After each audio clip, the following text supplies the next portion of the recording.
Assalamualaikum warahmatullahi wabarakatuh. Nama saya Popida Hernanda, NIM 19 20300665. Saya akan memaparkan mengenai teori pendekatan dalam manajemen risiko sebagai tugas dalam mata kuliah manajemen risiko.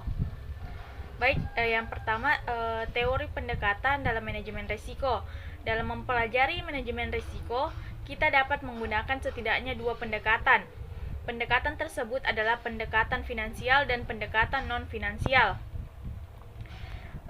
Melalui pendekatan finansial adalah mengelola atau memanage risiko dalam penyelenggaraan kegiatan perusahaan yang berhubungan dan akan berdampak secara langsung pada keuangan perusahaan.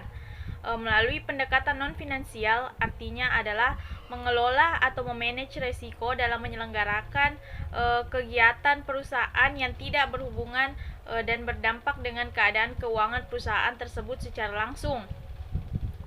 Artinya, pendekatan ini digunakan dalam mempelajari setiap risiko perusahaan yang memunculkan risiko awal sebelum dampak akhirnya yang akan berhubungan dan akan berdampak pada keuangan perusahaan. Selanjutnya, dimensi yang harus diukur. Dimensi yang harus diukur yaitu frekuensi atau jumlah kerugian yang akan terjadi dan keparahan dari kerugian itu. Menentukan kerugian. Dalam menentukan kerugian, manajer harus berhati-hati untuk memasukkan semua kerugian yang mungkin bisa terjadi sebagai akibat suatu peristiwa tertentu, sebagaimana dampak yang terakhir terhadap keuangan perusahaan yang bersangkutan. Selanjutnya, probabilitas atau pendekatan outcome.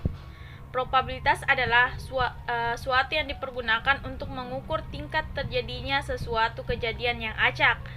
Dalam mempelajari probabilitas, ada 3 kata kunci yang harus diketahui, yaitu eksperimen, hasil atau outcome, dan kejadian atau peristiwa. Terdapat 2 jenis pendekatan dalam menghitung probabilitas, yaitu pendekatan yang bersifat objektif dan subjektif. Pendekatan objektif. Pendekatan objektif terbagi menjadi 2, yaitu pendekatan klasik dan pendekatan frekuensi relatif. Pendekatan subjektif didasarkan atas penilaian seseorang dalam menyatakan tingkat kepercayaan. Jika tidak ada pengalaman atau pengamatan masa lalu sebagai dasar untuk perhitungan probabilitas, maka pernyataan probabilitas tersebut bersifat subjektif. Metode perhitungan dan asumsi kejadian. Metode perhitungan risiko yakni metode untuk mengukur kejadian terjadinya risiko, antara lain metode binomial, metode Poisson, dan metode Z-score, serta mengukur dampak risiko dengan metode value at risk. Expected value. Expected value atau nilai yang diharapkan adalah apa yang mungkin Anda pikir itu berarti secara intuitif. Pengembalian yang dapat Anda harapkan untuk beberapa jenis tindakan, seperti berapa banyak pertanyaan yang mungkin Anda dapatkan jika Anda menebak pada tes pilihan ganda.